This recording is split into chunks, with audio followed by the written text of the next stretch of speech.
Operation नहीं हो सकता और उससे बेहतर है कि वो उसे यही मार डाले। अबू तुरारा AK-47 इफ्तिखार पर तान देता है। कुछ सेकंड तक कमरे में कोई कुछ नहीं बोलता। अबू सब्जार अबू तुरारा की तरफ देखता है और दोनों की आंखें मिलती हैं। तुरारा हल्के से सिर हिला देता है। इसके बाद अबू सब्जार अपनी AK-47 नीचे कर लेता है। दोनों फिर से अपने अपने कप उठाते हैं। उसी पल पिस्तौल लोड होने की आवाज गूंजती है। अगले ही पल 2 गोलियों की आवाज उस छोटे से कमरे को हिला देती। इफ्तिखार अपने कपड़ों के अंदर छुपी 9 mm पिस्टल निकाल चुका था। पहली गोली अबू तुरारा के सिर में जाती है और दूसरी गोली अबू सब्जार के सिर में। दोनों खूंखार जमीन पर गिर पड़ते हैं। कुछ ही सेकंड में साउथ कश्मीर के 2 सबसे बड़े आतंकियों की कहानी हमेशा के लिए खत्म हो जाती है। इसके बाद इफ्तिखार पिस्टल नीचे रखता है और अपना अधूरा कहवा पीने लगता है, जैसे वहां कुछ हुआ ही ना हो।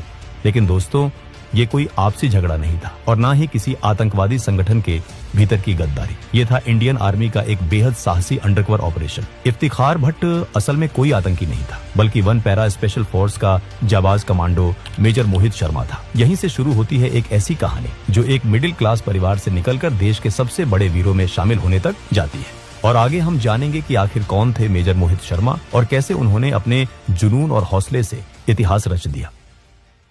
13 जनवरी 1978 को हरियाणा में जन्मे मोहित शर्मा के पिता राजेंद्र शर्मा पंजाब नेशनल बैंक में अधिकारी थे और मां सुशीला शर्मा दिल्ली जल बोर्ड में काम करती थी। घर का माहौल अनुशासन और पढ़ाई से भरा हुआ था। मोहित अपने बड़े भाई मधुर शर्मा के बेहद करीब थे। उम्र में सिर्फ 13 महीने का फर्क था, लेकिन सोच में दोनों बिल्कुल अलग थे। माता पिता चाहते थे कि दोनों बेटे इंजीनियर बने और एक सुरक्षित जिंदगी जिए, लेकिन मधुर शर्मा का सपना था एयर फोर्स में जाना। वो NDA की तैयारी करते हैं, लेकिन सिलेक्ट नहीं हो पाता। माता पिता की इच्छा के अनुसार मधुर इंजीनियरिंग में चले जाते हैं, लेकिन सेना का सपना घर के छोटे बेटे मोहित शर्मा के मन में बैठ जाता है। स्कूल के दिनों से ही मोहित शर्मा पढ़ाई में अच्छे थे, लेकिन उनके भीतर कुछ अलग था। 1995 में दिल्ली पब्लिक स्कूल गाजियाबाद से 12वीं पास करने के बाद परिवार के दबाव में उन्होंने महाराष्ट्र